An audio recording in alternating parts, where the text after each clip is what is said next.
তার উত্তর আপনাদেরকে দিতে হবে। আপনি পাওয়ার 7 দিনের মধ্যে নিজে সই করে উত্তর দেবেন এবং যেটা করা সম্ভব করতে হবে, যেটা করতে পারছেন না, কেন করতে পারছেন না জানাবেন। আর যদি সময় দরকার হয় সময়ও চেয়ে নেবেন। উল্লেখ পর্বে এর আগে দেখেছি উল্লেখিত বিষয়গুলি সরকারি দপ্তর, সংশ্লিষ্ট মন্ত্রী তারা তেমনভাবে কখনো গুরুত্ব দেন না। আমি আপনার মাধ্যমে অনুরোধ করব, আপনি সচিব মহোদয়কে নির্দেশ দিন, উল্লেখ পর্বে যে বিষয়গুলি মাননীয় সদস্যরা উল্লেখ করবেন 7 দিনের মধ্যে সেটা যেন সরকারি দপ্তরে পৌঁছায়। মাননীয় মন্ত্রীদেরকে আমি আপনাদের সকলের সামনে, লাইভও চলছে, বাংলার মানুষ দেখতে পাচ্ছেন, উল্লেখ পর্বে মন্ত্রীরা যে বিষয়গুলো, বিধায়করা যে বিষয়গুলো উল্লেখ করেছেন তার উত্তর আপনাদেরকে দিতে হবে। আপনি পাওয়ার 7 দিনের মধ্যে নিজে সই করে উত্তর দেবেন এবং যেটা করা সম্ভব করতে হবে, যেটা করতে পারছেন না, কেন করতে পারছেন না জানাবেন। আর যদি সময় দরকার হয় সময়ও চেয়ে নেবেন। আমি চাই উল্লেখ পর্বে সদস্যদের বলা বিষয়গুলো যেন যথাযথ গুরুত্ব পায়। এক্ষেত্রে মাননীয় অধ্যক্ষের মাধ্যমে তার বিধানসভার সচিবালয়কে আরেকটি অনুরোধ করব, একটি তালিকা যেন সিও মতে আমার প্রাইভেট সেক্রেটারির কাছেও আপনারা পাঠিয়ে দেন। আমরা সিওমো থেকেও মনিটরিং করব যাতে আপনাদের বিষয়গুলো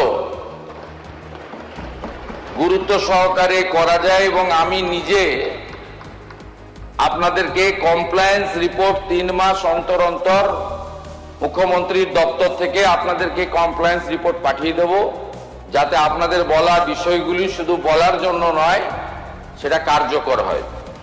এটা একটা নতুন দৃষ্টান্ত সৃষ্টি করলেন মুখ্যমন্ত্রী, যে এর আগে শুধু এই 15 বছর নয়, আমি এর আগেও অপোজিশন এমএলএ ছিলাম, কিন্তু এইভাবে বিধায়কদের সম্মান দিয়ে যে আমরা যেটা বলছি সেটার অ্যাকশন কি হচ্ছে, এইটা এর আগে বিধানসভার ইতিহাসে কোনোদিন হয়নি। এটা যদি সত্যি সত্যি হয়ে থাকে তাহলে নিশ্চিতভাবে এই পশ্চিমবঙ্গ বিধানসভা একটা নতুন ইতিহাস সৃষ্টি হবে। তাই তার জন্য তাদের ধন্যবাদ। উল্লেখ পর্বে এর আগে দেখেছি উল্লেখিত বিষয়গুলি সরকারি দপ্তর, সংশ্লিষ্ট মন্ত্রী তারা তেমনভাবে কখনো গুরুত্ব দেন না।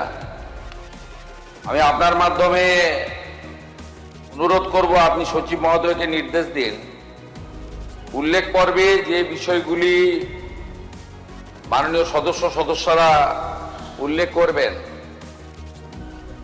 7 দিনের মধ্যে সেটা যেন